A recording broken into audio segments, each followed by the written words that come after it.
আল্লাহ তুমি আমার গুনাহগার উম্মতকে বাঁচাও। এই দুনিয়ার বুকে রব্বুল আলামিন সব নবীকে একটা করে দাওয়া মুস্তাজাবা দিয়েছেন, মানে যে দোয়া করলে কবুল হয়ে যায় সাথে সাথেই। দুনিয়ার সব নবীরা ওই দোয়াটা দুনিয়ায় করে ফেলেছে।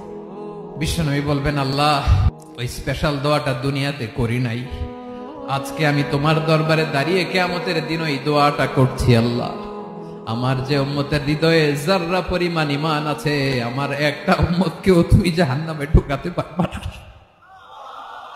বিশ্বনবী পাগলের মতো একবার হাউজে কাউসারে যাবেন, একবার সিরাতে যাবেন, একবার পুলসিরাতের দিকে, একবার হাউজে কাউসারের দিকে, পাগলের মতো দৌড়াতে থাকবেন, তার কোন গুনাহগার উম্মত যাতে জাহান্নামে ঢুকে না যায়। উম্মতি বিশ্বনবী আমার জন্য কাঁদবেন, আপনার জন্য কাঁদবেন, আমাদের জন্য সেদিন কেঁদে কেঁদে জাহান্নামের দরজায় দাঁড়িয়ে আমাদেরকে টেনে টেনে জান্নাতে ঢুকাবেন।